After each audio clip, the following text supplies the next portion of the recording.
Jumpgate Evolution is a space action combat MMO.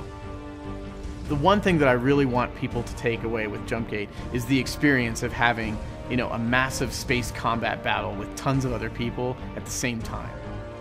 My name's Herman Petershek, and I'm the producer on Jumpgate Evolution. To me, a lot of games are about getting the vision of an experience that you want to capture, and a lot of that comes from movies or books or other sorts of fiction. So if you think about something like the end of Return of the Jedi, where the fleets are kind of jumping in and they're fighting the Death Star, or the new Battlestar Galactica has a kind of raw feel to it. There's emotional moments in both games and movies, and if you can capture those and sort of deliver them to people, I think that's the best thing you can possibly do. Jumpgate Evolution is the fusion of games like Wing Commander, Privateer, X-Wing vs. TIE Fighter, sort of traditional science fiction space combat games with the MMO mechanics around it. And that's things like trading, missions, advancing, buying tons of equipment. There's a whole sort of player-driven economy aspect, so you can go out and mine and build things and sell them to other players and stuff. We're really trying to capture a sort of what I would call like the Han Solo experience. As a massive multiplayer game, it means that you can do this experience with thousands of people at the same time. You play a pilot, and so in the beginning of the game you choose from one of three nations, and those are Sol Rain, Quantar, and Octavius. The Sol Rain nation is sort of this mercantile state, but they're also kind of mafia. The Octavians we think of them as sort of Spartans. So they have this militaristic nature, but they're also mercenary in some way. The Quantar tend to be more spiritual as opposed to, say, religious, and so they have this mystic side, and so by having those three different groups to choose from, it allows players to have a rich experience so that they can experience the universe from three different sides. In terms of gameplay, there's lots of variety in Jumpgate. There's the traditional MMO features, so you get missions, you get experience, you gain rank. That allows you to then buy new equipment and advance your ships. A lot of these activities can be both done as a single player, but then there's also group activities. So, for example, there's end bosses of these giant motherships, and you really need a lot of people to take them down. And so getting a group of people together, coordinating the attack so that you have different abilities and different weapons, and you go in there and you try to figure out how do we defeat that really big alien mothership.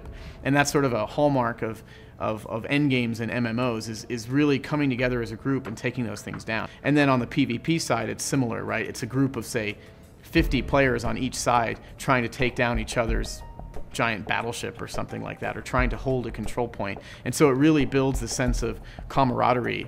The way I think about it is a really good MMO, when you're done playing that, you'll sort of go back to your station or whatever, and in chat you'll be like, remember that time we did that cool thing and took down that ship? That was really fun. Let's go do that again. Even then, talking smack to the other team and being like, well, last time we totally wiped you guys out. We want to try it again.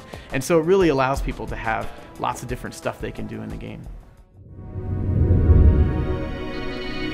From the beginning of Jumpgate, we tried very hard to focus on ease of entry into the game, and that covers lots of different areas.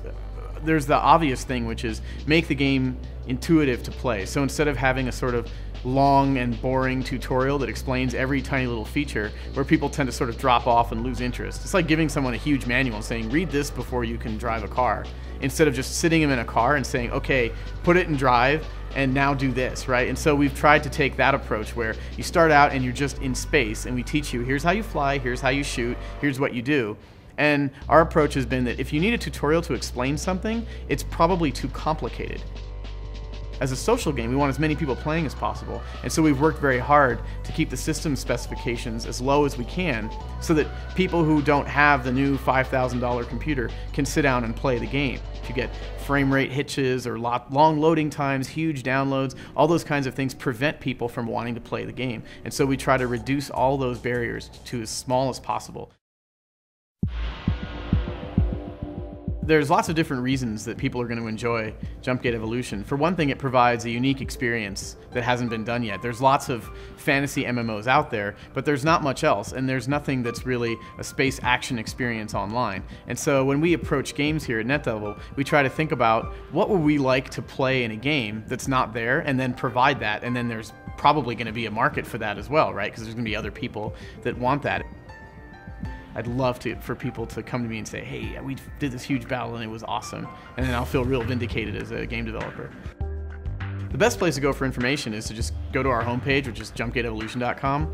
You could sign up for beta there, you can join the forums and talk to other players. The developers are on those as well, like people ask us questions and we kind of chat with them and talk about gameplay and stuff like that. And then we're always updating that site, you know, putting screenshots on and movies and information about different stuff. And it's really the way that we communicate with our players, and so that's a great place to go.